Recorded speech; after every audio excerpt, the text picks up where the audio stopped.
네. 그럼 두 번째 시간 하도록 하겠습니다. 이제 또 연기 첫 시간이고 생각보다 많이 분들이 와주셔가지고 제가 처음에는 좀 당황을 해서 아까 전에 첫 시간에는 보통 저도 이제 강의를 뭐 여기뿐만 아니라 이제 외부에서도 많이 하는데 잘 당황은 하진 않는데 오늘은 당황해가지고 아까 첫 시간에 말씀을 드렸지만은 내가 무슨 얘기를 했는지 막 지금 돌아기 보면은 막 진짜 정신이 없었던 것 같아요. 그래서 지금 약간 좀 정신이 들었으니까 다시 또 이제 심기일전해서 이제 강의를 조금 이어 나가도록 하겠습니다.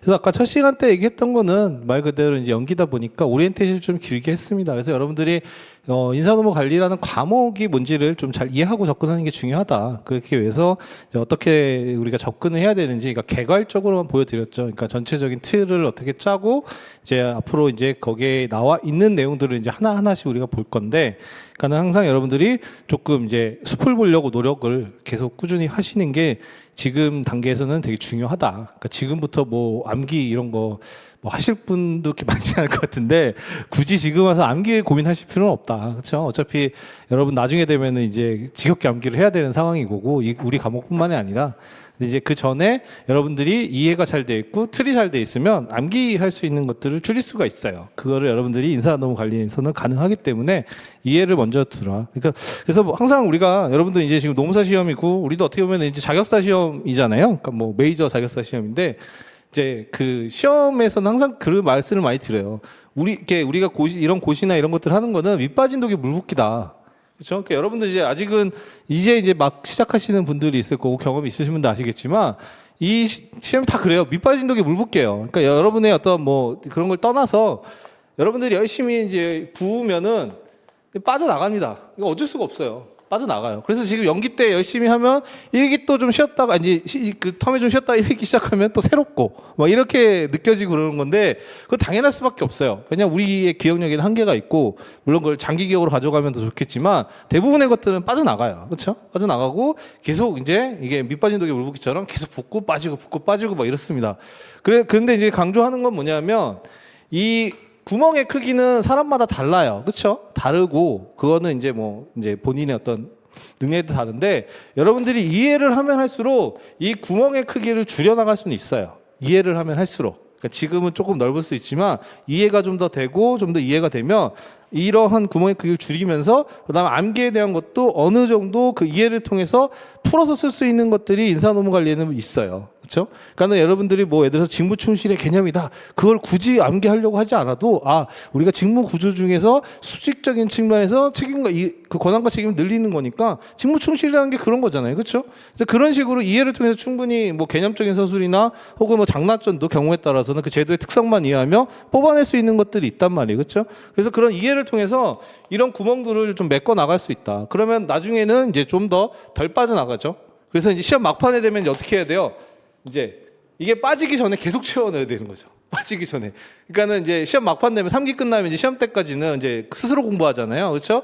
그 기간 동안에는 계속 회독수를 많이 돌린단 말이에요. 그래서 뭐 5, 3, 2, 1이니 뭐 이런 식으로 계획을 짜서 뭐 5일에 전과목, 3일에 전과목 이런 식으로 해서 계속 돌린단 말이에요. 그렇죠? 반복적으로. 왜냐하면 그래야 여러분들이 그 벼락치기 하듯이 마지막에 이제 가장 많은 지식을 가지고 들어갈 수 있잖아요. 그게 이제 마지막에는 그냥 계속 붙는 거죠.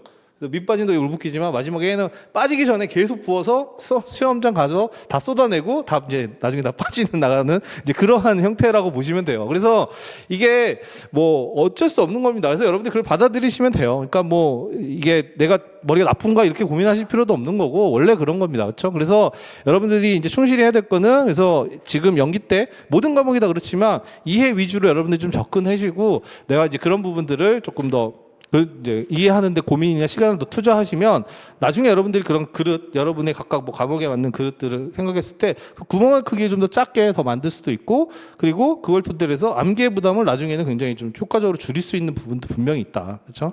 그래서 이제 그게 안 돼 있으면 그 나중에 다 암기로 가는 거죠. 그래서 우리 인사노무 관리에서 최악이 이제 나중에 모르겠다 외우자 이렇게 해가지고 달달달달 외워서 가는데 이제 그렇게 해서 물론 이제 본인이 외운 거 나와서 어느 정도 쓰면은 괜찮지만 근데 이제 좋은 점수를 받을 수 있느냐? 이제 그건 좀 의문인 거죠. 그렇죠? 그래서 뭐 여러 번 강조했지만 그래서 인사노무 관리는 여러분들이 조금 재미있게 그러니까 뭐 저도 최대한 강의할 때 뭐 사례나 이런 것들을 조금 들으면서 여러분들이 좀 이해하면서 접근할 수 있도록 강의를 좀 해 나가도록 하겠습니다.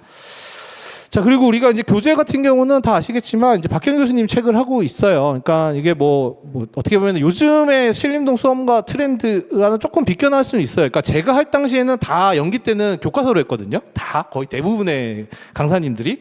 근데 이제 요즘은 이제 워낙 수험서들이 다 종합판으로 나오고 막 이렇게 해서 이제 그런 것들로 먼저 연기 때 많이 하는데, 근데 저는 이제 그 박경 교수님 책으로나 혹은 교과서를 하는 이유 중에 하나가 뭐냐면, 그 나중에 이제 여러분들 답안을 쓰시다 보면은 이 경영학은 경영학에 맞는 문장이라던가 거기에 적합한 형태의 서술들이 있어요. 그렇죠? 이제 그런 것들은 평소에 이제 그런 게 잘 쓰시는 글빨이 있으신 분들은 굉장히 잘 하시는데, 없으신 분들은 그게 굉장히 어려워해요. 그래서 같은 내용을 쓰더라도 어떤 분들은 굉장히 짤막짤막하게 쓰시는 분들이 있고, 어떤 분들은 유려하게 막 쓰시는 분들이 있거든요.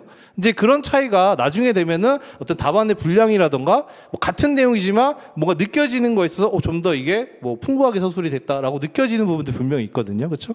이제 그런 부분들은 여러분들이 교수님들 저를 좀 읽어보면서, 교수님 저가 물론 이해에도 도움이 되겠지만 그런 문장이나 이런 것들에 조금 익숙해질 필요는 있습니다. 그렇죠? 그래서 박경 교수님 책으로 우리가 하고 있고, 다만 이제 박경 교수님 책이 뭐 대부분의 것들을 다루고 있지만 분명히 누락된 부분이 있어요. 그러니까 우리가 시험에서 나오는 범위에서 일부 정도, 한 30% 정도는 이제 좀 빠져 있는 부분들이 있어요. 그게 이제 뭐 삼인공조의 내용이 있기도 하고, 뭐 다른 교수님 교과서에 있기도 하고, 그런데도 이제 우리 시험은 다 나오죠. 그러니까 이제 그런 면에서는 이제 나중에 일기 때는 이제 그런 내용들을 좀 보완해서 우리가 공부를 해야 되는데, 일단은 지금은 이해가 제일 중요하기 때문에 교수님 저를 한번 보면서, 그러니까 여러분 지금 아니면 나중에 보실 일이 거의 없어요. 그렇죠? 거의 보실 일이 거의 없고, 근데 지금 와서 단편적으로 요약서들은 이제 문장이나 이런 것들이 요약되거나 이러다 보니까 매끄럽지가 않은 부분도 분명히 있습니다. 그러니까 서술이나 이런 것도. 그래서 이제 그런 부분들을 조금 연기 때는 천천히 좀 보면서 기초를 닦고, 일기 때 이제 심화하면서 이제 박경 교수님 책에서 배웠지만 혹은 누락된 부분들, 그런 것들을 좀 보완하시면 돼요. 그래서 제 강의 커리큘럼 자체가 약간 좀 그런 식으로 되어 있습니다. 그래서 GS 연기, 우리가 GS 1기, GS 2기, GS 3기 이렇게 갔는데, 보통은 이제 여기가 이제 분기점이죠. 그렇죠? 이때까지가 이제 어떤 이론에 대한 내용들을 배우는 건데, 연기 때는 이제 기본 이론을 중심으로 가는 거고, 이제 일기 때는 심화가 이제 메인인 거고, 연기 2기 때는 이제 이때는 이제 실전 답안이죠. 그렇죠? 답안 쓰기. 이제 이게 메인인 거죠. 그렇죠? 플러스 이제 거기에 이제 뭐 정리들이 좀 들어가는 거고, 핵심 정리나 최종 정리나 이런 것들이 들어가는 구조인 건데, 그러니까 여러분들이 책의 내용을 좀 온전히 보면서 이해할 수 있는 시기는 이때까지예요. 이제 이때부터는 이제 모의고사 쓰고 이제 그거 뭐 강평 듣고 정리하고 이런 것만 해도 벅차거든요. 왜냐면 우리 과목만 하는 게 아니잖아. 그렇죠? 노동법도 해야 되고 막 이러다 보니까 이때에서는 좀 내용을 천천히 보거나 생각하실 여유가 좀 없어요. 저 시험도 이제 임박해 오고 그러다 보니까 이제 이때까지가 좀 여유가 있기 때문에, 특히 이제 연기 때는 좀 시간적인 여유가 있어서 교과서 그 박경 교수님 책으로 신인사 관리를 좀 꼼꼼히 보면서 전반적인 내용들을 보고, 요걸 토대로 이제 GS 1기 때는 이제 박경 교수님 책이 아니라 제 책은 이제 박경 교수님 책을 좀 요약해 놓은 거거든요. 그러니까 지금 이 책을 그대로 요약해서 없는 부분을 채워서 만든 거예요. 그래서 나중에 1기 때 보더라도 그냥 박경 교수님 책 읽은 거랑 똑같은 효과가 나도록 그런 식으로 좀 구성이 되어 있습니다. 그래서 나중에 1기 때는 이제 서브노트로 된 거 이제 책으로 이제 할 건데, 그게 이제 박경 교수님 책을 그대로 요약을 하고, 그리고 플러스 이제 빠진 부분들 채워 넣은 거라고 보시면 돼요. 그렇죠? 그래서 어차피 뭐 단절되는 게 아니라 연속 성장이 있는 거기 때문에, 그리고 이제 1기 때 어차피 박경 교수님 책 내용을 하니까 뭐 보시면서 좀 이해가 안 되는 부분은 한번 다시 이제 박경 교수님 책을 한번 찾아봐서 읽어봐도 되고, 그런 식으로 조금 뭐 생각을 하고 만든 거라서 1기 때까지는 어쨌든 여러분들이 최대한 이해하는 데 집중을 하셔가지고 조금 보시는 게 좋다. 그래서 박경 교수님 책으로 하고 있다. 그래서 뭐 처음부터 이제 너무 요약된 것만 여러분들이 보게 되면은 여러분이 들어가는 입력 자체도 굉장히 단편적으로 들어가기 때문에 그게 나중에 조합이 안 돼요. 그렇죠? 아무래도 이제 요약서들은 특징이 이 교수님 이 책에서 다 따와가지고 이제 막 하다 보니까 이제 그런 부분들이 있기 때문에 처음부터 그걸 보다 보면 구성이 안 돼요. 그러니까 이게 되게 단편적으로만 보게 돼요. 그렇죠? 그러다 보면은 답안을 쓸 때도 이게 단편적으로 나오는 답안들이 있단 말이에요. 그러니까 뭐냐면 같은 개념을 쓰더라도 그냥 딱 한 줄 막 이렇게밖에 못 쓰시는 분들이 있어. 그렇죠? 근데 이제 우리가 적어도 두세 줄씩 쓰고 오려면은 이런 경영학적인 서술이라던가 조금 배경에 대한 것들이 좀 이해가 필요해서 우리가 보고 있다라고 보시면 될 것 같습니다. 자, 그래서 박경근 선생님 책 보시면 목차 한번 쭉 볼게요. 목차를 먼저 한번 쭉 보고, 여러분 항상 그렇죠. 책을 보기 전에 목차를 봐야 되겠죠. 어떻게 되어 있는지. 그래서 우리가 아까도 잠깐 봤지만 목차 보시면 이제 처음에 우리가 이론적 기초라는 것들을 배웁니다. 그러니까 이제 학문에 대한 이론적 기초죠. 우리 학문이 뭐 어떻게 형성됐고 역사는 어떻고 뭐 이런 것들 있죠. 기본적인 내용들이 이제 여기 제1부라는 카테고리로 나옵니다. 그렇죠? 그래서 처음에 형성 배경에 대한 것들이 나오는데 뭐 나머지는 그냥 쭉 읽어보시면 되는데 여기서 이제 중요한 게 인사관리의 발전에서 이제 이론사 부분이죠. 이제 이론사 부분. 요거는 이제 앞에서 어떻게 보면 제일 중요한 부분이에요. 제일 중요한 부분이고 시험에도 간혹 나오고 있습니다. 그렇죠? 최근에 이제 뭐 전략적 인적 자원 관리 나왔고 그 전에는 이제 인간관계적 접근도 나왔으니까 이 부분은 어떻게 보면 인사 관리를 이해하는 하나의 큰 맥락이에요. 큰 흐름. 그렇죠? 그래서 요게 이게 뿌리가 돼서 이걸 바탕으로 이제 발전이 되어 온 거기 때문에 요거는 이제 우리가 반드시 알아야 될 내용이고 제일 중요하다. 그래서 인사관리 발전에서 특히 이론사 부분, 요 부분이 중요한 거고, 그 다음 이제 학문적 체계는 이제 학문적인 관점에서 인사관리가 어떻게 되어 있느냐라고 했을 때 거기 이제 인사관리 연구 대상이라고 되어 있는 게 딱 나오죠. 그게 뭐예요? 직무와 사람. 연구대상 직무와 사람인 거예요. 그렇죠? 그래서 직무와 사람에 대한 것들 우리가 배우고, 그래서 직무는 뭐고, 뭐 사람은 뭐 어떻고 이제 이런 것들을 간단하게 본 다음에 이제 그런 것들 체계를 먼저 잡는 거죠. 그렇죠? 그러니까 이 박경근 선생님 책이 이런 게 논리적인 부분에서 굉장히 좀 큰 틀에서 보면 흐름이 딱 이렇게 일관되게 부분이 있어요. 그러니까 직무와 사람을 중심으로 해서 뭐 구성도 되어 있고 그 다음에 뭐 제도적인 것들을 설명할 때도 앞단에서 이제 뭐 경제적 효율성이니 사회적 효율성이니를 다루는데 그것들 토대로 해서 뒤에도 보면은 계속 똑같은 틀로 설명하고 계시기 때문에 여러분들이 하나의 어떤 뭐 논리적인 틀, 흐름을 잡는 데는 좀 효과적이라고 봐서 요걸 하고 있습니다. 그렇죠? 그리고 이제 인사관리의 목표는 뭐예요? 우리 아까 배웠죠? 간단히 생각해보면 조직의 목표 똑같은 거예요. 인사관리 목표도 조직의 그거죠. 목표로 달성을 하는 거죠. 그렇죠? 그러니까 조직 목표 달성이 인사관리의 궁극적인 목표고 그거를 유식하게 표현하면 조직 효과성이 되는 거예요. 그렇죠? 인사관리 목표. 그래서 그런 내용들이 이제 나오는 겁니다. 그렇죠? 그래서 인사관리의 또 기능적 차원은 뭐가 있고 관리적인 차원에는 또 뭐가 있고 그다음에 제도적인 차원인 환경적 차원. 거기 보시면 이제 그 5번과 6번 목차에서 인사관리의 제도적 차원과 환경적 차원을 묶어 놓으세요. 이거는 종합 문제라고 해놓으세요. 종합 문제. 그러니까 얘는 어떻게 보면은 인사관리 처음에 나오면은 여러분들에게 굉장히 어려운 문제일 수 있어요. 왜냐하면 제도적인 차원이라는 거는 쉽게 말하면 인사관리라는 게 아까 말한 케이스 바이 케이스라고 그랬잖아요. 우리가 좋아하는 케이스 바이 케이스. 왜냐하면 기업마다 뭐 어떤 조직마다 다르단 말이에요. 그렇죠? 거기 적합한 것들이 다르고 뭐 이런단 말이죠. 그러면 이제 예를 들어서 사업적인 것도 특성을 반영하겠죠. 예를 들어서 제조업에 하는 회사의 인사관리랑 서비스업을 하는 인사관리가 다를 수밖에 없겠죠. 왜냐하면 사업이 다르잖아요. 그러니까 제조업은 뭔가 유형의 물건을 만드는 게 중심인 사업인 거고, 그렇죠? 근데 서비스업, 특히 호텔 같은 경우는 사람을 대면해서 뭔가 무형의 서비스를 제공하는 업이란 말이에요. 그렇죠? 그러면 거기에 필요로 하는 사람도 다를 거고, 거기에 사람들이 어떠한 기술을 요구하는지도 다를 거고, 또 조직 문화도 다를 거고, 그렇기 때문에 이러한 제도적 차원이 말이 어렵지만 결국은 업종에 따른 인사관리의 어떤 특성이 어떻게 달라지느냐, 이제 그런 부분들을 여기서 설명하고 계세요. 그래서 예를 들어서 비교를 하시죠. 제조업과 서비스업이 가장 대표적인 거니까 두 개를 놓고 봤을 때 뭐 제조업은 이런 특징이 있으니까 뭐 채용은 이렇게, 뭐 확보는 이렇게, 뭐 이제 이런 식의 내용들이 나오는 거거든요. 그래서 5번은 종합 문제 같은 거예요. 그래서 여러분들이 지금 이걸 처음에 봐봤자 이해가 안 돼요. 왜냐하면 뒤에 거를 모르니까. 뒤에 것 제도가 해서 개발에 무슨 제도가 있고 보상에는 무슨 내용이 있고 이걸 모르니까 이건 어차피 지금 봐봐야 그냥 뭐 그렇구나 끝. 근데 이게 그렇게 되면 안 돼요. 어떻게 되냐면 이제 제도들을 다 배운 다음에 돌아와서 그러니까 제조기업이라는 게 특징적으로 봤을 때 뭐 유형의 기술, 유형의 제품들을 생산하니까 이런 특징들이 있겠네. 그럼 이런 특징을 고려했을 때 확보해서 채용은 뭐 이런 방식이 적합하겠네. 보상은 이렇게 주는 게 효과적이지 않을까? 이렇게 접근해야지 공부가 되는 거예요. 그렇죠? 그냥 지금 보면은 그냥 쭉 눈만 보고 이렇구나 끝. 근데 그렇게 공부하면은 이거는 도움이 안 됩니다. 그렇죠? 그래서 제도적 차원은 나중에 볼 거예요. 지금 볼 게 아니라 나중에 우리가 다 보고 나서, 그러니까는 방출까지 싹 다 보고 나서 다시 돌아와서 제도적 차원을 한번 볼 거예요. 그렇죠? 그래서 여기에 또 중요한 우리가 뭐 논술 문제에서 그 논리적인 흐름을 잡을 수 있는 포인트들도 있기 때문에 그거를 나중에 볼 겁니다. 그렇죠? 그래서 지금 이거는 여러분이 봐봤자 그냥 의미가 없다. 그렇죠? 마찬가지로 6번도 마찬가지예요.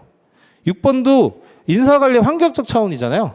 얘는 그냥 그 자체로 50점짜리 문제예요. 그게 무슨 말이냐면 우리 시험에서 대부분의 어려운 문제나 50점짜리는 이슈와 관련된 혹은 트렌드와 관련된 문제들이 나옵니다. 그렇죠? 그래서 여러분들이 인사관리 공부하다 보면 나중에 이슈 얘기를 많이 할 거예요. 뭐 최근에 이런 이슈가 있으니까 이런 문제가 출제되지 않을까? 뭐 이런 것들. 왜냐하면 굉장히 경영학 과목이라는 게 그런 경영 환경의 변화와 굉장히 밀접하죠. 왜 그러냐면 이거를 이해하시면 돼요. 우리가 이제 조직 기업이 있을 때 이제 조직 안에는 내부 환경이라고 그러죠, 우리가. 그렇죠? 내부 환경이고 조직 외부는 다 외부 환경이죠. 그렇죠? 그래서 우리가 경영학에서는 항상 뭐 내부 환경, 외부 환경 이렇게 구분해서 합니다. 조직을 기준으로 해서. 조직 바운더리 안에는 내부 환경인 거고 밖은 외부 환경이죠. 근데 우리가 기업이라는 거, 조직이라는 거는 흔히 말해서 오픈 시스템이라는 얘기를 많이 해요. 그게 뭐냐면 얘네는 폐쇄된 게 아니죠. 이 자체 얘네들만 이 안에서 생존한다고 돌아가요? 안 되죠. 왜냐하면 기업은 결국은 뭐예요? 제품 만들어서 밖에다 팔아야 되잖아요. 그렇죠? 여기서만 어떤 생태계를 구축할 수는 없잖아요. 그렇죠? 자기네들끼리 야 외부는 어떻게 될지 모르겠어. 야, 우리끼리 잘 먹고 잘 사자. 그래서 이 안에서 자기네들끼리 뭐 한다고 해서 기업이 영속할 수가 없죠. 그렇죠? 얘네는 필연적으로 자기네에서 뭘 만들면 그게 제품이든 서비스든 밖에 갖다 팔아야 되는 거고 그러다 보니까 당연히 외부 환경과 어떻게 돼요? 영향을 주고받죠. 그래서 외부 환경에 영향을 받아서 거기에 맞춰서 뭐예요? 변화해야 되고 적응해야 되고 대응해야 되는 게 어떻게 보면은 이 조직 기업은 필연적일 수밖에 없어요. 오픈 시스템이기 때문에. 그렇죠? 그렇기 때문에 경영학에서는 혹은 우리가 뭐 하다 보면은 이런 외부 환경에 대한 것들을 굉장히 많이 다룰 수밖에 없어요. 왜? 이런 외부 환경의 변화가 기업의 어떤 활동과 무관하게 계속 변하고 있고 그런 외부 환경의 변화가 뭐예요? 조직에 영향을 계속 미치죠. 그렇죠? 그러면 외부 환경 변화가 이렇게 가는데 그거 뭐 속된 말로 쌩까고 우리 마이웨이로 가겠다. 그러다 보면 어떻게 돼요? 그 기업 망하죠. 그렇죠? 그 예전에 뭐 LG 얘기도 있지만 여러분은 이제 옛날에 카메라 같은 경우 혹시 좀 나이가 있으시면 알겠지만 옛날에 필름 카메라였죠. 필름 카메라. 그렇죠? 필름을 넣어서 돌리고 하는 거란 말이에요. 그렇죠? 그래서 옛날에 뭐 들어보셔서 아신 분들은 알지만 이런 회사가 있었어요. 코닥이라는 회사가. 지금 아마 이거 얘기하면은 그거 옷 브랜드 아닌가요? 얘기 많이 하실 거예요. 왜냐면은 코닥이라는 게 라이센스를 사가지고 우리나라에서 영인 무역이었나? 그래서 어디서 그 MLB처럼 뭐 그 라이센스 사와서 옷 만드는 데 있잖아요. 거기서 이 코닥이라는 브랜드를 사와서 옷을 만들고 있거든요. 그래서 사람들이 뭐 우리 회사 아닌가라고 생각할 수 있겠지만 이 코닥이라는 게 원래 옛날에는 필름 카메라 시절에는 최고의 기업이었어요. 그러니까 필름 카메라의 어떤 그 뭐 특허라던가 이런 거 갖고 있어서 옛날에 카메라에 필름 넣어서 할 때는 이 기업이 엄청 잘 나가는 기업이었단 말이에요. 그렇죠? 근데 어떻게 됐어요, 지금은? 지금 여러분 필름 카메라 있어요? 없죠. 디지털 카메라로 넘어가고. 그렇죠? 그리고 지금 뭘로 넘어갔어요? 이제는 디지털 카메라도 요즘 안 쓰잖아요. 다 스마트폰 쓰잖아요. 이런 환경 변화가 쭉 고는데 이게 어떻게 됐어요? 필름 카메라일 때 어떤 밖에 외부의 어떤 이런 환경들, 기술 환경 변화에 따라서 갔어야 되는데 못 따라갔어요. 그래서 파산했잖아요, 결국. 파산했단 말이에요, 결국. 왜냐하면 이런 걸로 오면은 뭐예요? 이제 필름 안 쓰잖아요. 뭐 더 와서는 지금 이제 디지털 카메라 만들던 회사도 어렵죠. 그래서 뭐 예를 들어서 뭐 소니나 뭐 이런 데도 이런 디지털 카메라 많이 만들던 니콘이나 이런 데도 이런 게 아니라 뭐 의학용 뭐 광학 제품이나 이런 걸로 많이 바꿨단 말이에요. 소니도 이제 이미지 센서 만들고 뭐 이런 걸로 그 환경 변화에 맞춰서 지금 살아남았는데 어쨌든 기업은 이런 외부 환경 변화, 이런 기술적인 변화뿐만 아니라 뭐 사람들의 어떤 뭐 취향이나 그런 니즈가 다 달라진단 말이에요. 그렇죠? 그런 거에 따라서 변화를 할 수밖에 없어요. 따라가지 못하면 망하니까. 그렇죠? 영향을 주고받는단 말이에요. 그래서 외부 환경 변화를 민감하게 우리가 파악을 하고 그런 변화가 가니까 우리 조직의 뭐 목표나 전략이나 이런 것도 거기에 맞춰 수정하고 사업도 재편하고 이런 식으로 주고받고 한단 말이죠. 그렇죠? 이게 굉장히 중요해요. 그래서 이 외부 환경에 대한 거는 우리 경영에서는 굉장히 중요하게 보는 거고 학문적으로나 혹은 나중에 이제 실무적으로도 기업이 굉장히 중요하게 생각할 수밖에 없는 거잖아요. 그렇죠? 그러다 보니까 우리 당연히 이 외부 환경의 변화가 기업에 영향을 미치면 당연히 이 기업의 안에 있는 내부 환경과 관련된 여러 가지 뭐 기능들이나 여러 가지 요소에도 미치겠죠. 뭐 예를 들어서 기술이 지금 AI가 발전해서 우리가 쓰는 기계보다 더 효율이 좋은 똑똑한 기계가 들어와. 그걸 도입하면은 효율은 더 좋아지니까 생산성이 늘어나고 뭐 단가는 낮출 수 있고 뭐 이런 식으로 그렇죠. 당연히 이렇게 영향을 주는데 그러면은 이 조직 안에 있는 우리 HRM에도 영향을 주겠죠. 그렇죠? 왜 조직의 어떤 전반적인 상황들이 달라지면 거기에 맞춰서 우리가 이런 인사관리도 달라질 수밖에 없잖아요. 그렇죠? 그래서 우리가 인사관리가 이렇게 되어 있는데 이게 조직 아니라고 하면 이런 외부 환경이 우리 조직의 직무나 사람에 영향을 준단 말이에요. 직무나 사람에. 예를 들어서 그런 거죠. 대표적으로 사람에 영향을 주는 거. 여러분 이미 알고 있는 것 중에 뭐 알고 있는 것도 예를 들어서 MZ세대 이슈가 많이 나왔죠. 뭐 MZ세대가 어쩌고 요즘은 조금 잦아들긴 했지만 뭐 맨날 뉴스에 MZ세대 이게 나왔잖아요. 그렇죠? 그 왜 기업에서 그 MZ세대를 뭐 어떻게 하기 위해서 뭘 한다고 나오고 이거에 대해서 뭐 논문도 나오고 뭐 연구하는 거 왜 그런 거냐면 결국은 이 MZ세대라는 사람들이 봤더니 9세대와 다른 특징들이 있어. 뭐 워라밸을 중시하고 뭐 개인 중심적인 나쁜 건가? 하여튼 그런 것들이 있잖아요. 그렇죠? 왜냐하면 이런 사람들이 이제 노동시장에 많아지는 거고 그런 사람들이 우리 조직 내에 사람으로 들어온다는 거예요. 그러니까 우리 조직 구성원들의 생각이 이런 MZ세대 사고방식이라든가 뭐 이제 그런 것들을 가진 사람들이 많아지는 거지. 그렇죠? 그럼 뭐야? 과거에 우리는 옛날식의 9세대들이 가지고 있던 그런 사고방식의 사람들이 많아서 뭐 권위주의적이고 뭐 예를 들어서 뭐 시키면 시키는 대로 하고 이런 식으로 일을 시키고 직무도 그냥 시키는 일만 할 수 있게 따박따박 할 수 있게 뭐 구조를 짜놨어요. 그렇죠? 근데 이렇게 외부 환경의 변화에 따라서 이런 사람들 생각이 달라지면 뭐예요? 기존에 있는 제도로 안 맞겠죠. 그러면 뭐예요? 여기 왔다가 뭐예요? 아유, 여기 이상하네. 떠나지 다. 그렇죠? 지금 그래서 공무원 조직이 대표적으로 지금 그런 상황이잖아요. 이직률이 엄청 높아지고 있잖아요. 공무원들이. 예전에야 공무원들 인기가 많았었는데 요즘은 아시겠지만 공무원 조직 문화가 굉장히 보수적이잖아요. 그렇죠? 그러니까 젊은 세대한테 안 맞는 거예요. 더군다나 보수도 짜고.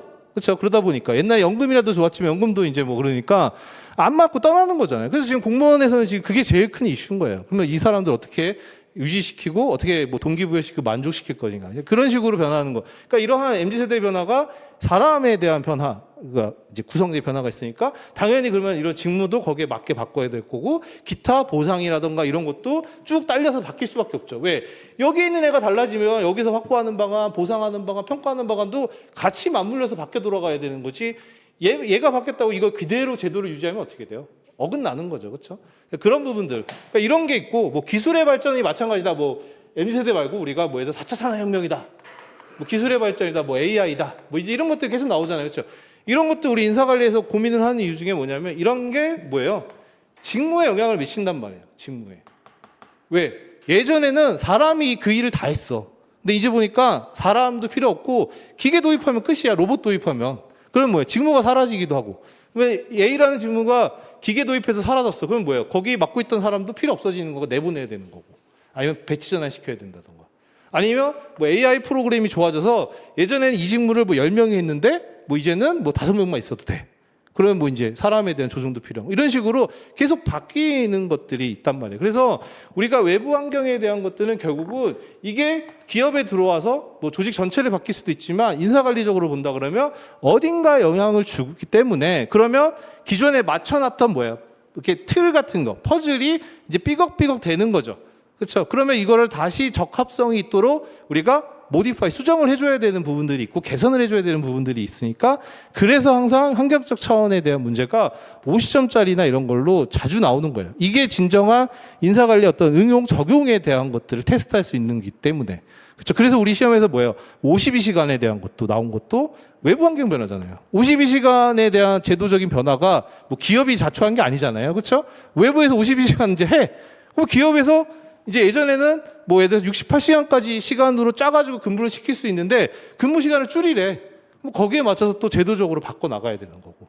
이런 식으로 그러면 그게 근무 시간을 줄이니까 생산성을 어떻게 올릴 거냐. 그러려면은 뭐 보상은 어떻게 해야 되고 이런 것들이 같이 다 맞물려서 돌아가는 거다 보니까 이 외부 환경이라는 게 그래서 우리 시험에서는 굉장히 중요한 거 이게 50점짜리의 문제예요. 그렇기 때문에 여기에 나오는 것처럼 뭐 인력 구성이 변화가 있고 근로가치관이 변하고 스마트 워크 확산 이렇게만 이 주제만 딸랑하는 거는 아무 의미가 없어요. 우리 시험에서는. 그냥 4차 산업혁명 기술이 뭐 발전 이렇게 하는 거네. 끝. 여기서 하면 여러분이 발전이 없는 거예요. 그러면 뭐예요? 4차 산업혁명이 이런 내용이구나. 그러면 기업에 어떤 영향이 있으니까 그러면 인사관리적으로는 이렇게 하는 게 적합하겠네. 라는 것까지 생각을 하셔야 돼요. 그렇죠? 뭐 인력 구성의 변화도 다양화되니까 이렇게 인력 구성이 다양화되니까 기업이 이거를 어떻게 활용하는 게 좋을 거냐라는 것까지 가야지만 이 환경적 차원에 대한 문제가 여러분이 온전히 여러분 걸로 할 수 있는 거예요. 그냥 이거 환경적 차원에 대한 거는 지금 그냥 보면 그냥 이슈 내용만 보는 거예요. 그냥 사람들이 노동시장에 뭐 여성 인력도 많아지고 장년 인력도 많아지고 다양해졌구나. 끝! 이러면은 발전이 없는 겁니다. 그렇죠? 그거는 의미가 없어요. 그러면 여러분이 거기서 더 나가서 그러면 이런 변화가 있으니까 예를 들어서 뭐 기업에 이런 영향이 있을 테니까 그런 영향을 우리가 뭐 극대화하기 위해 혹은 뭐 부작용을 최소화하기 위해서 뭐 제도적으로는 확보는 이렇게 하고 보상을 이렇게 하는 게 적합하지 않을까라는 것들을 생각을 해야지만 환경적 차원의 문제는 온전히 제대로 공부한 게 된 겁니다. 그렇죠? 그렇기 때문에 이거를 처음에 배우면은 의미가 없어요. 무슨 말인지 아시겠죠? 지금 봐봤자 여러분이 그냥 이슈만 아는 거지 의미가 없습니다. 근데 이제 나중에 다 보고 나서 이제 그때 와서 생각을 해보는 거죠. 이제 여러분이 배웠던 제도나 이런 것들을 활용해서 뭐 이런 제도가 적합할 수 있겠다. 뭐 이런 제도가 좀 필요하지 않을까. 그렇죠? 그렇게 해야지만 이제 이 부분은 대응이 된다. 이거를 강조하는 이유 중에 하나가 나중에 이제 인사관리를 공부하다 보면은 이슈 이런 것들을 굉장히 많이 강조해요. 그래서 막 여러분들이 이제 많이 하는 게 이제 이슈를 찾아서 막 이제 헤맵니다. 그래서 뭐 예전에는 막 세리 보고서도 보고 막 LG 경제연구원 이런 것도 보고서도 보고 막 이런 분들이 있었어요. 옛날에는 막 이슈 같은 것들 뭐 최근에 나오는 것들이 출제 가능성이 높으니까. 그렇죠? 근데 여러분들이 아시겠지만 지금 현재 벌어지는 상황에서 기업의 어떤 인사관리나 혹은 뭐 조직에 미치는 이슈들은 정말 많아요. 정말 많아요. 그 중에서 뭐가 나올지 모릅니다. 그렇죠? 근데 여러분이 그거를 다 찾아서 대응한다? 그거는 사실 불가능해요. 그렇죠? 대응하기도 어렵고 그게 효율적이지도 않고. 그러면 여러분들이 그 이슈가 나왔을 때 논리 구조만 잡을 수 있는 틀만 있으면 뭐가 나오더라도 어쨌든 쓸 수 있는 힘은 기를 수가 있어요. 그걸 나중에 이제 환경적 차원 할 때 한번 설명을 드릴 거예요. 그러니까는 먼저 이슈의 특징을 잡아내서 혹은 그게 주는 영향을 먼저 잡아내고 그거를 토대로 해서 뒤에 이제 뭐 제도를 붙이는 연결하는 방식으로 해서 하는 내용들을 설명을 드릴 건데 그게 실제로 컨설팅 방법론 중에 하나예요. 그렇죠? 그래서 그거를 드릴 건데 이제 그거는 이제 이미 뒤에 있는 제도들에 대한 기본적인 사항들을 여러분이 알고 있어야 의미가 있기 때문에 마찬가지로 환경적 차원도 나중에 볼 겁니다. 그래서 5, 6번은 종합 문제인 겁니다. 이거는 진짜 거의 끝에 여러분들이 다 이제 인사관리 어느 정도 이해하고 나서 봐야 정말 제대로 공부할 수 있는 여러분들이 그런 내용들이다. 그렇죠? 그래서 뭐 시간이 있을 때 읽어보시는 건 상관없는데 공부는 다 보고 나서 해도 늦지 않는다. 이거는 그렇죠. 그래서 이거는 이제 막판에 마지막에 이제 우리가 다 제도가 나간 다음에 볼 거다. 그렇게만 보시면 될 것 같습니다. 자, 그래서 이제 이게 이제 기본적인 문제고 그 다음에 이제 직무 관리가 탁 나오죠. 그렇죠? 그러니까는 직무에 대한 관리. 요걸 토대로 해서 우리가 박경 교수님은 직무 중심의 인사 관리를 중요시 여기는구나라고 우리가 생각할 수가 있어요. 왜? 직무가 인사 관리의 기본이라고 하는 부분이죠. 그러니까 우리가 요것도 이제 여러분들이 하나 이제 생각해 두시면 되는 건데 아까 전에 인사 관리가 직무와 사람에 대한 관리라고 그랬잖아요. 자, 두 개의 인자란 말이죠. 그러면 사람에 따라서 이 중에 직무가 더 중요하지. 아니야. 무수한 애들이 더 뽑는 게 중요해. 사람이 더 중요하지 생각할 수가 있단 말이에요. 그렇죠? 그러니까 이거는 어떻게 보면 관점의 차이인 거잖아요. 그렇죠? 그래서 이 둘 중에 어디에 방점을 찍느냐에 따라서 우리가 직무 중심의 인사 관리냐, 사람 중심의 인사 관리냐를 구분을 하는 거예요. 그러니까는 직무 중심의 인사 관리는 말 그대로 뭐예요? 둘 중에 직무가 먼저고 직무가 베이스라는 거예요. 그렇죠? 그래서 이걸 더 강조하는 게 바로 직무 중심의 인사 관리고,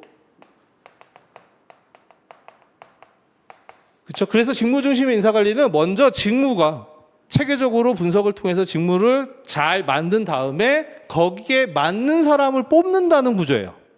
직무를 먼저 잘 우리가 분류하고 정리를 하고 그러면 직무에 필요한 자격 요건들, 직무 내용이 뭔지가 다 나오잖아요. 그러면 그걸 봤을 때 그걸 가장 잘할 수 있는 자격 요건이나 경험을 가지고 하는 사람들을 뽑아서 그 직무에 앉히는 게 뭐예요?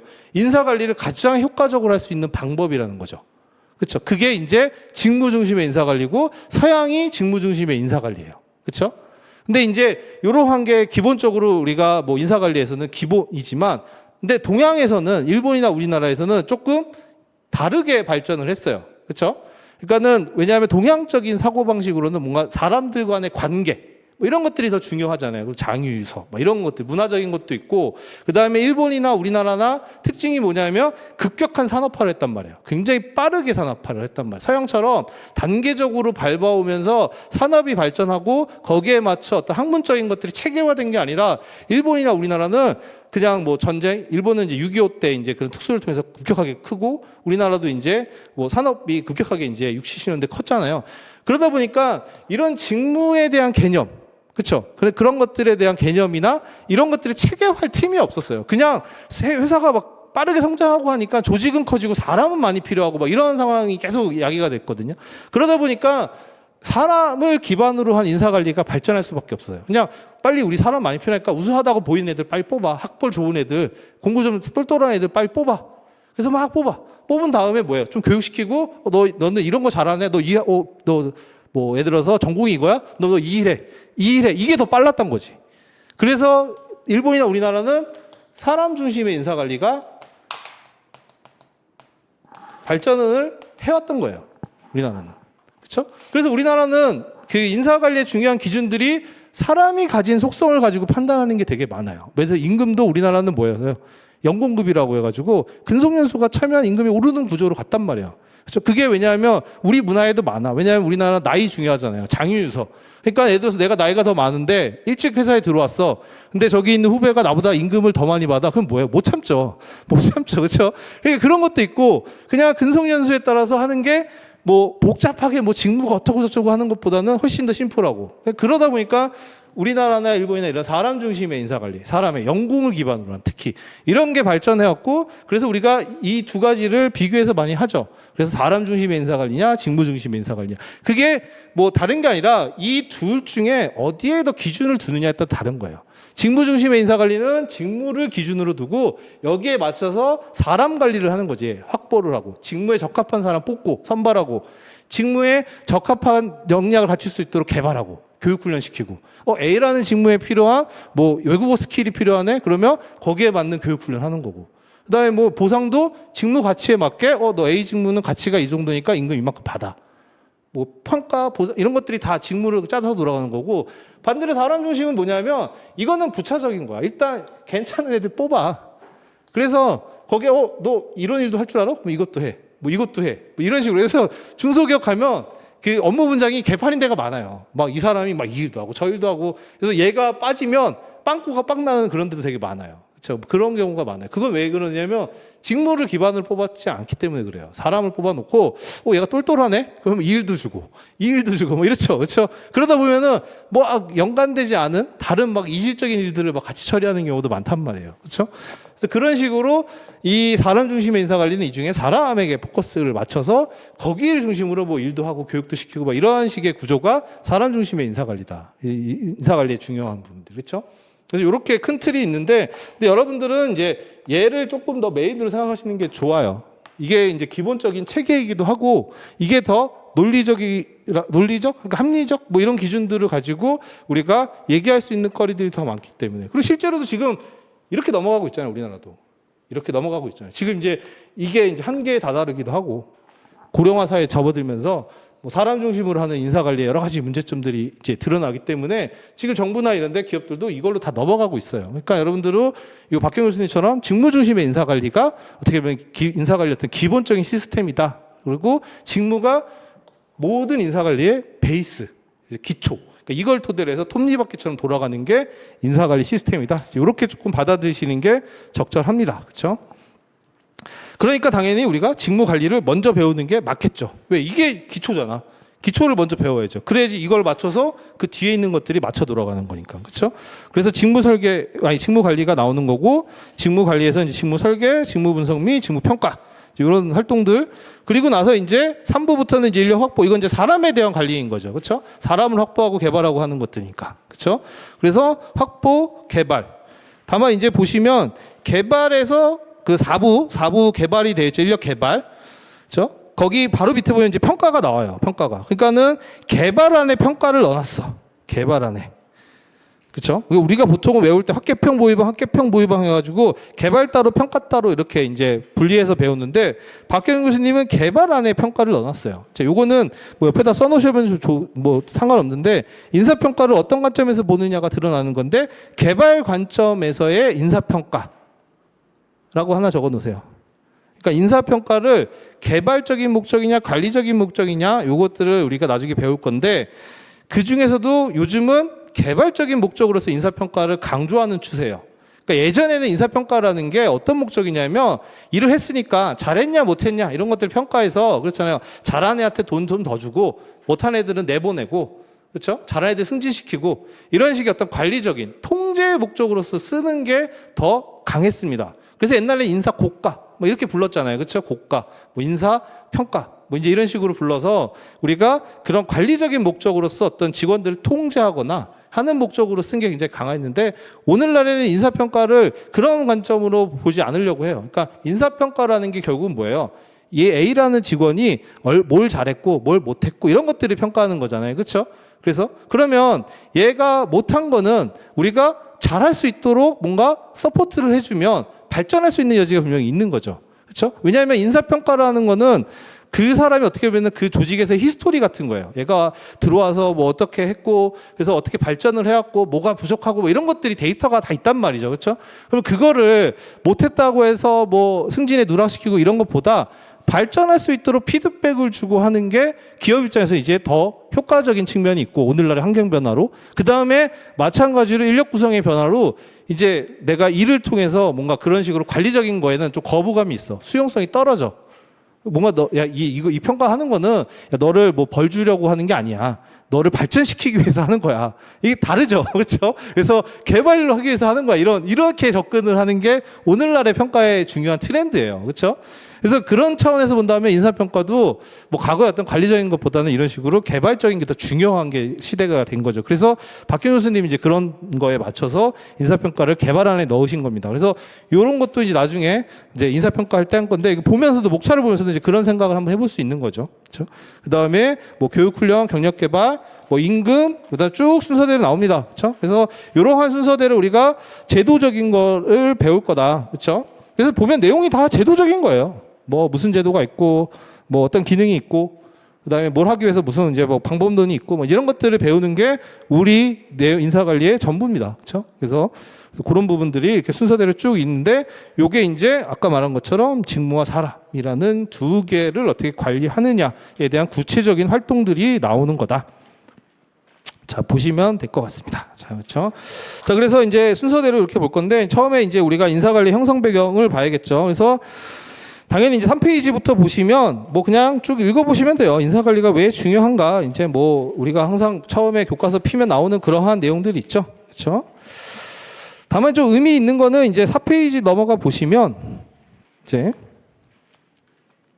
뭐 인사관리가 왜 중요한지를 뭐 여러 가지 내용을 우리가 다뤄서 할 수는 있겠지만은 이제 뭐 학자분들의 말 같은 것들을 많이 활용하죠. 우리가. 그렇죠? 그래서 사이먼에 대한 내용들이 나오는데 그렇죠? 그래서 의사결정의 연속이다. 즉 기업의 경영활동이라는 것은 의사결정의 연속이고 그런 의사결정을 누가 하느냐? 사람이 하죠. 그렇죠? 그 사람이 얼마나 이제 똑똑하냐? 혹은 그 인적 자원이 얼마나 능력이 있느냐에 따라서 당연히 의사결정의 질이 달라질 거잖아요. 그렇죠? 그러니까 의사결정의 질에 달려 있다. 그러니까 인적 자원이 관리가 중요하다. 이제 이렇게도 얘기할 수가 있는 거죠. 그렇죠? 그러니까 이런 식의 뭐 내용들. 그러니까 이런 부분들은 여러분들이 그냥 하나 표시해 놓고 좀 뭐 알아두셔도 나쁘진 않습니다. 그러니까 뭐 나중에 뭐 써먹을 때가 있을 수도 있어요. 그러니까 뭐 예를 들어서 우리가 답안을 쓰다가 보면은 서론이나 이런데 이제 뭐 서론을 뭐 쓴다 그러면 서론이나 이런 데서 뭐 인사관리의 어떤 중요성을 강조하는 어떤 좀 내용을 넣고 싶다라고 했을 때 그냥 인사관리가 중요하다 이렇게 쓰는 것보다 이제 이런 사이먼이 했던 내용들을 가지고 중요성을 언급하면은 좋죠. 그렇죠? 그래서 그런 측면에서 그냥 한번 뭐 외울 필요까지는 없는데 알아는 두시면 되는 겁니다. 결국 인사관리가 중요하죠. 그렇게 얘기하는 겁니다. 결국. 그리고 여러분도 답안을 쓸 때 그 경영에서 기업이 성장하고 생존하기 위해서 인사관리가 제일 중요하다라고 그냥 생각하고 접근하시면 돼요. 그러니까 인사 관리가 안 되면 기업이 무너진다. 그냥 이렇게 생각하시고 답안을 쓸 때도 그런 관점에서 막 쓰셔도 상관없습니다. 왜냐하면 여러분 답안을 채점해 주시는 분이 누구예요? 인사관리 교수님들이기 때문에 그런 건 하나도 문제가 안 돼요. 그렇죠? 그래서 중요하다라고 생각하고 제일 중요하다라고 생각하고 답안을 쓸 때도 그렇게 뭐 자신 있게 쓰시면 됩니다. 그렇죠? 여러분이 이게 뭐 주장을 펼칠 때도 자신감 있게 이렇게 인사관리 제일 중요하다라고 생각하고 쓰시면 되고요. 그래서 그런 내용들로 보는 거니까 이런 것들은 가볍게 보시면 됩니다. 그렇죠? 그렇죠. 그래서 보시면 되고. 그 다음에 이제 나오는 거는 이제 경영학과 인사관리. 그래서 경영학이라는 거는 뭐 어떤 활동을 하는 거고 어떤 내용들이 있고, 그렇죠? 그래서 이런 부분들은 그냥 기본적인 백그라운드예요. 그래서 뭐 경영에서 기본적인 기능들이 뭐 재무도 있고 생산도 있고 뭐 이런 것들이 있는데 그 중에 이제 인적자원 관리에 대한 하나의 기능, 지원 기능으로서의 내용이 나오고요.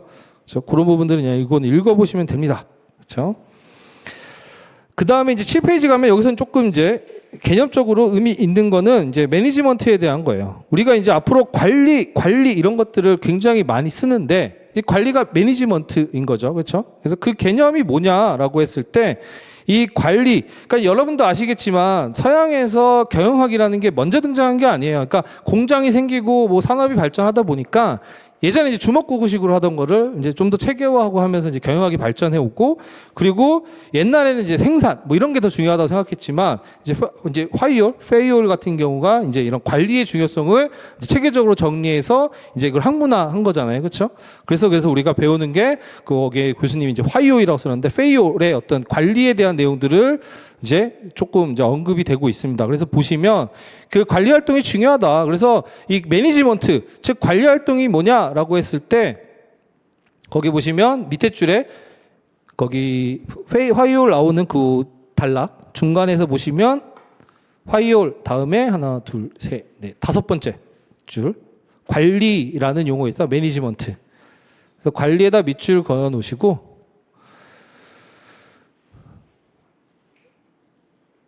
경영활동을 효율적으로 수행하기 위한 하나의 기법, 그렇죠? 그리고 이거를 좀 더 풀어 쓴 게 바로 밑에 단락이에요. 관리란 하고 해서 조직 목적을 달성을 위해, 그렇죠? 조직 목표 달성이 나오죠. 왜 나왔는지 아시겠죠? 관리라는 거는 어떠에다 갖다 붙여도 뭐 우리가 앞으로 많이 써요. 그냥 관리라고 하지만 확보 관리, 개발 관리, 평가 관리, 임금 관리. 그러면 여러분 항상 관리라는 거는 이게 경영의 하나에서 매니지먼트잖아요. 결국 뭐예요? 조직 목표 달성을 해서 모든 기능들은 다 거기에 맞춰서 해야 되는 거예요. 왜? 우리 조직의 궁극적인 목적은 뭐예요? 우리 조직이 가고자 하는 목표. 그 달성이 지상 과제인 거죠. 그렇죠? 무슨 뭐 우리가 뭐 박애 정신으로 뭔가 세상을 이렇게 이런 게 아니잖아요. 그렇죠? 조직의 목표가 다 있단 말이에요. 그래서 뭐 어떤 기업이든 가든 이제 그런 것들을 만들어요. 그러니까 매년 기업들이 우리가 이제 항상 하는데 이제 비전, 기업마다 이제 비전, 미션 같은 것들을 만듭니다. 물론 이제 미션이 더 상위 단위라고도 얘기를 하는데 보통 같이 묶어서 얘기를 많이 해요. 그렇죠? 미션은 이제 우리 조직의 존재 이유에 대한 아주 거창한 그런 정의인데, 그래서 비전, 미션 이런 것들을 만들고, 그렇죠? 우리가 어떻게 우리가 존재하는지, 그렇죠? 뭐 세상을 뭐 소프트웨어로 이롭게 하기 위해서 존재한다. 이런 식으로 미국에 보면 IT 기업들이 그런 미션을 가진 데가 되게 많아요. 무슨 기술로 세상을 이롭게 하는 조직이 우리 존재 목적이고, 그래서 비전은 뭐 어떻게 하고 그리고 이거에 맞춰서 이제 전략 같은 것들이 기업들이 뽑혀서 나옵니다. 전략, 그렇죠? 즉 우리 조직의 전략, 그렇죠? 이런 것들. 비전 미션이다 목표라고 할게요. 보통 이거 한 덩어리처럼 얘기를 하는데 비전 미션까지 여러분 가실 필요 없고 그래서 목표라고 생각하시면 돼요. 그리고 이런 목표를 달성하기 위한 전략들이 이제 나오는 거예요. 그렇죠? 그래서 뭐 부분별로 어떤 전략을 할 거냐 이런 식으로 해서 그래서 많은 기업들이 보면은 이런 경영 전략 체계도 같은 것들을 다 해요. 그리고 이거 매년은 아니지만 주기적으로 뭐 CEO가 바뀌거나 환경이 바뀌면 이런 것들을 뭐 본인들이 스스로 하기도 하고 이런 것들을 이제 컨설팅 주는 거죠. 그래서 이제 여러분도 아시겠지만 이제 컨설팅에서 여러 분야가 있는데 이제 전략 펌이 있어요. 전략 컨설팅을 하는 데가. 여러분들이 잘 아는 뭐 보스턴 이제 컨설팅 그룹 BCG나 맥킨지 뭐 이런 데 같은 데가 이런 전략 펌이란 말이죠. 글로벌 유명한 얘네들이 이런 것들을 만들어 줘요. 맡기면은 이제 뭐 분석하고 막 이렇게 해가지고 뭐 조직의 목표부터 뭐 사업의 구체적인 전략 방향까지 그래서 뭐 이런 식으로. 그래서 이런 데가 그런 것들을 하고 이제 여러분은 이제 이런 거를 하는 건 아니죠. 여러분이 가면은 여기는 정말 이제 어나더 레벨이고 글로벌 펌은 정말 이제 아무나 못 가는 데고 여러분은 이제 나중에 노무사 되시면 이제 이 전략이 아니라 이런 전략 중에서도 뭐 보면은 이제 이런 HR 분야가 있단 말이에요. 그렇죠? 그러면 이런 조직이나 목표 전략을 맞춰서 HRM을 해야 되는 부분이 있는데 보통 그래서 우리가 HR 컨설팅이 하나의 분야로 또 있죠. 물론 이런 게 다 분야마다 다 있어요. 뭐 이제 그런 그 시스템적인 것도 있고 막 그렇게 있는데 여러분들이 이제 보통 하는 건 이제 HR 컨설팅을 이제 여러분 하죠. 그래서 제도 설계 같은 것들 하러 들어가죠. 평가라던가 보상이라던가 혹은 좀 더 크게 하면은 이런 조직의 전사적인 전략에 맞는 HR 전략을 수립해서 그 HR 전략의 어떤 수행 방안들을 설계하는 이런 것들을 이제 HR 컨설팅을 보통은 하게 됩니다. 그렇죠? 그래서 이렇게 하게 되는데 어쨌든 기업들은 이런 식의 체계도를 만듭니다. 그렇죠? 그래서 이런 목표 달성을 위해서 전략을 수립하고 이게 전사적인 모든 자원들을 활용해서 이 목표 달성을 하는 목적으로 만드는 거란 말이에요. 그래야 뭐예요? 우리가 이 경쟁이 치열한 환경 속에서 기업이 따로따로 놀면은 뭐 예를 들어서 팔다리가 있을 때 팔다리가 따로따로 놀면은 망하죠. 그러니까는 뭐 적이 있거나 뭐 싸워서 이겨야 될 상대가 있다 그러면 팔다리가 모두 다 힘을 합쳐서 뭐예요? 무찔러야 되잖아요. 그렇죠? 그런 차원에서 이러한 체계도를 만들고 모든 전사적인 자원들이 한 방향을 향해서 갈 수 있도록 그걸 이제 온라인 시킨다고 하는데 그런 식으로 해서 이런 체계도를 만들어요. 그래서 결국은 이 목표를 달성하기 위해서 우리가 기업의 모든 활동들이 되는데 당연히 HRM도 그 한 분야니까 여기에 모든 것들이 기여할 수 있도록 움직여야 되는 거죠. 그게 우리가 말하는 전략적 인적 자원 관리고 그게 이제 수직적 통합에 대한 내용인 건데 그런 부분들이 우리가 이제 여러분들이 생각을 해야 되는 내용인 거다. 그렇죠? 그래서 거기서 항상 뭐 조직 목표 달성 그거는 당연히 그냥 붙어 있는 수식어고 당연히 그 의미가 이러한 체계에서 결국 조직 목표 달성을 해서 HRM도 기여해야 되는구나. 공헌해야 되는구나. 그게 오늘날의 전략 체계, 경영 체계에서는 반드시 필수 불가결한 요소이다. 그래서 그 문장 하나가 이러한 내용들을 다 담고 있는 거예요. 어떻게 보면은. 그렇죠? 그래서 여러분들 그런 부분들은 생각을 해 두시고 나중에 이제 뭐 실무에서도 여러분들이 컨설팅 하신다 그러면 이쪽도 많이 해주시면 좋아요. 예, 재미도 있고 그러기 위해서는 인사 관리도 열심히 하셔야 되는데 그렇죠? 그러니까 옛날에는 좀 말씀을 드리면 옛날에는 이제 노무사 분들이 HR 컨설팅을 많이 안 했어요. 옛날에는. 왜냐하면 이 분야가 사실은 이제 IMF 이후에 그 이제 그런 해외에서 이제 공부하시던 분들이 MBA나 이런 분들이 오면서 이제 컨설팅이 그때부터 좀 우리나라에서 시장이 많이 커졌거든요. IMF 이후에.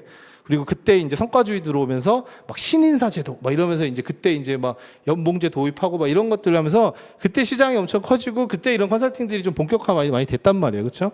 그래서 HR 컨설팅 같은 경우는 사실 노무사 분들이 제가 이제 처음에 시작할 때만 해도 거의 잘 없었어요. 그러니까 뭐 학부에서 혹은 뭐 경영학 박사 출신의 어떤 노무사님 정도만 하시고 없었는데 요즘은 이제 많이 하시죠.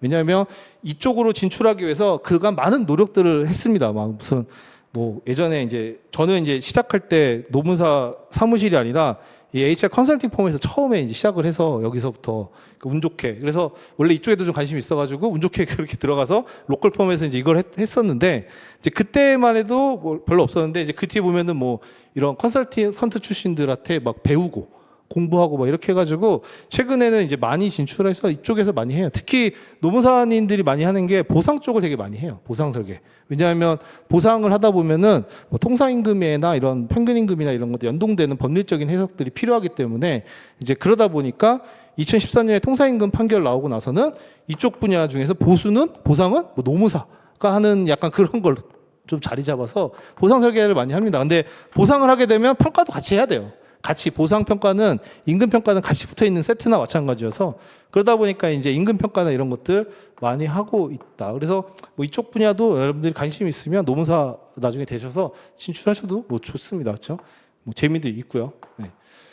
그렇죠? 이쪽은 뭐 진출할 수가 없어요. 이쪽은 너무 어나더 레벨이어서 예, 이쪽은 전략 옛날에 이제 뭐 로컬 펌도 네모나 이런 데가 있었는데 지금은 로컬 펌은 많이 죽었고 이제 글로벌 펌들밖에 뭐 맥킨지나 이런 데밖에 없어서 저는 이제 딱 한 번 이쪽 사람들이랑 한번 이제 그 같이 코업까지는 아니지만 한 적이 있었는데 다릅니다.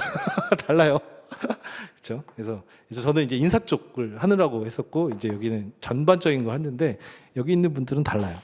그렇죠? 그렇죠. 어쨌든 그렇습니다. 그래서 뭐 그런 부분들이 있다. 그래서 어쨌든 그래서 관리라는 말에도 조직 목적 달성, 조직 목표 달성을 위해라는 말이 들어가는 거는 당연한 거예요. 오늘날 경영에서는. 그렇죠? 그래서 조직 목표 달성을 위해서 필요한 것을 뭐예요? 계획 동그라미, 조직 동그라미, 지휘 동그라미, 조정 동그라미, 통제 동그라미. 자, 계획하고 조직하고 지휘하고 조정하고 통제하는 행동, 그게 바로 관리라는 게 이 페이올의 정의입니다. 이게 오늘날에도 유효한 거예요. 그러니까 조직 목표 달성을 위해서 우리가 가진 자원들을 어떻게 보면 효과적으로 계획하고 조직하고 지휘하고 조정하고 통제하는 활동이 바로 관리 활동이라고 얘기하는 게 바로 페이올의 설명이에요. 그렇죠? 계획하고 그다음에 조직하고 그다음에 지휘하고 조정하고 통제하는 요게 이제 관리의 핵심적인 활동이에요. 그렇죠? 근데 오늘날에는 이렇게 다 쓰지는 않아요. 그렇죠? 이렇게 분리해서 이 앞에 계획을 플랜, 그 다음에 조직하고 지휘하고 조정하는 거는 활동적인 거죠. 뭔가. 그래서 이거를 두. 그 다음에 통제하는 거는 지금까지 이루어졌던 것들이 잘 돼 있는지, 뭐가 부족한 건 없는지, 보완할 건 없는지를 평가하거나 통제하는 거죠. 이거를 C. 그래서 뭐 이렇게 페이올은 애초에 5단계를 얘기했지만 요즘은 줄여서 이렇게 플랜, 두, C 3단계로도 얘기를 합니다. 그렇죠? 그래서 여러분들이 뒤에도 나오겠지만 뭐 관리적 차원이라고 해서 플랜, 두, C 즉 계획하고 실행하고 통제하는 내용에 대한 것들을 배우는데 관리라는 게 이걸 하는 거예요. 인적 자원에 대한 뭐 계획을 수립하고 관련된 제도적인 걸 실행하고 거기에 뭐 부족한 거나 뭐 미진한 건 없는지를 해서 완료해서 다시 보완하고 계속 이 과정을 돌아가는 게 관리라는 거예요. 그렇죠? 그래서 플랜 두시 줄여서 뭐 PDS라고 얘기하죠. 그렇죠? 이게 이제 기본적인 건데 자 여기서 이게 관리에서의 어떤 활동인데 이게 관리에서의 절차이기도 해요. 절차. 무슨 말이냐면 어떤 여러분이 활동을 할 때 생각을 해보면 예를 들어서 뭐 동아리 활동을 할 때 이번에 뭐 MT를 가기로 해. 그럼 뭐예요? MT를 가기 위해서 여러분들이 계획을 수립하죠. 아 이번 MT는 어디로 갈 거며 가서는 뭘 어떻게 계획을 수립해요. 그리고 뭐예요? MT 가죠. 그래서 가서 뭐 게임도 하고 뭐 술도 먹고 그런 다음에 그럼 돌아오면 뭐야? 사람들이 야 이번에 갔을 때는 뭐 주종이 좀 다양하지가 않아서 좀 아쉽더라. 다음에는 뭐 이것도 좀 준비해주고 뭐 이게 얘기도 들리죠. 아 이거 위치가 너무 별로여서 다음에 좀 딴 데 가자 뭐 이런 식의 얘기도 들리죠. 그럼 뭐야? 그럼 뭐 집행부에서 반영했다가 나중에 다시 다음 MT 갈 때는 또 하잖아요. 그렇죠? 이게 모든 활동이라는 게 사실 다 이거예요. 계획하고 실행하고 통제하고. 여러분이 노무사 시험도 지금 뭐예요? 계획 열심히 세우죠. 아 이번에 연기 때는 이렇게 공부하고 뭘 하고 공부하고 아 이건 좀 부족했네. 뭐 보완하고 이런 식으로. 그러니까 모든 활동이 이런데 이거를 되게 있어 보이게 그냥 설명할 뿐이에요. 그냥 플랜 두시고 계획 실행 통제라는 게 이런 관리에서는 그냥 절차라고도 할 수 있어요. 절차. 모든 절차가 다 이렇게 되어 있어요. 그러니까 여러분들이 우리가 앞으로 배울 거에서 보면 절차가 몇 개 좀 나옵니다. 뭐 하는 뭐 MBO의 절차, 뭐 무슨 절차들이 몇 가지가 나오는데 다 떼고 그냥 핵심만 보면은 다 똑같아요. 계획하고 실행하고 통제하는 내용이에요. 다만 세부적으로 어떤 특정 제도에서만 이런 계획에 대한 내용을 좀 세분화한다던가 실행에 대한 내용을 좀 세분화한다던가 뭐 그 정도의 차이가 있을 거지 그냥 묶어서 보면은 계획 실행 통제의 절차입니다. 그래서 여러분 나중에 시험 볼 때 혹시 무슨 절차를 써야 되는 상황이 있는데 내 책에서 본 적이 없어. 그 절차 이거 뭐지? 혹은 기억이 잘 안 나. 그러면 계획 실행 통제라는 틀로 절차를 쓰셔도 틀린 게 아니에요. 그거니까. 다만 이제 디테일에서 조금 부족할 수는 있죠. 왜냐하면 책에서는 그걸 더 쪼개서 썼을 테니까. 그렇죠? 근데 큰 틀에서는 그 계획이라는 내용들이 그냥 그 계획을 수립하고 실행하고 통제하는 그 절차는 본질은 다를 게 없어요. 그렇죠? 그래서 여러분들이 그 부분, 그러니까 예를 들어서 대표적으로 어떤 경우냐면 우리가 기출문제 중에서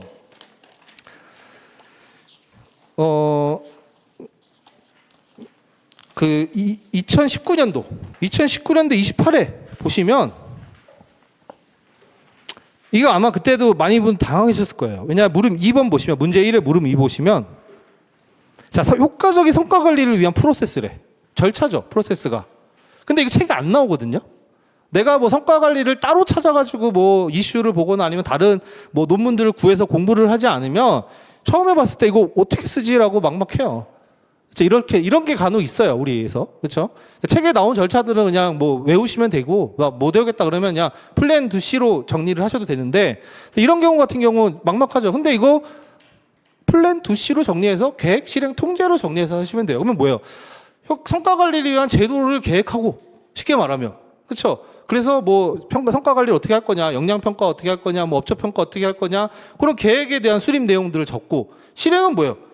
평가를 실행하면 되잖아요. 그렇죠? 그래서 평가자에게 평가를 실행해서, 그리고 C는 뭐예요? 그 평가 결과에 대한 것들을 보완하거나 완료해서 제도를 보완하는 그 흐름. 적어도 그렇게 맞춰서 쓴다고 했을 때 그게 틀린 게 아니에요. 디테일에서 조금 차이 있거나 아니면은 뭐 이제 그럴 수는 있지만 그 흐름 자체는 그냥 관리라고 달고 있으면 기본적인 흐름인 겁니다. 기본적인 플랜 C. 그러니까 이게 여러분들이 관리의 핵심적인 내용이자 우리가 관리를 하고자 할 때 거쳐야 되는 절차다. 계획하고 실행하고 통제하고. 그렇게 기억하셔도 돼요. 그렇죠? 그래서 혹시라도 뭐 먼 얘기일 수도 있지만 뭐 이번 시험이든 어디서 뭔가 절차적인 걸 써야 되는데 기억이 안 나. 그렇죠? 여러분 다 외울 수는 없으니까. 그렇죠? 그러면 플랜 C로 정리를 해서 계획하는 내용에 대한 것들, 여러분이 배운 것들을 조합해서 플랜에 대한 쓰고 실행은 그 제도로 실행하는 거잖아요. 그렇죠? 그 관련된 내용들. 그다음에 C는 결국 우리가 그 보완해야 될 사항들이나 모니터링을 통해서 제도적인 문제점을 찾아서 완료해가지고 개선해 나가는 그 내용이란 말이죠. 그렇죠?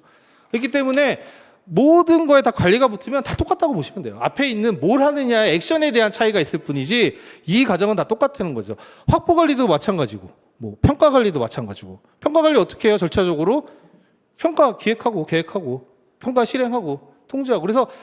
그래서 이걸로 다 이제 우리가 설명을 할 수 있습니다. 그래서 나중에 뒤에 보면은 교과서에 보면은 이제 그 내용이 나와요. 그래서 이제 뭐 그 각각 배우는 내용이 이거는 여기 계획단에 해당하고 실행단에 해당하고 통제단에 해당하고 이런 것들이. 그렇죠?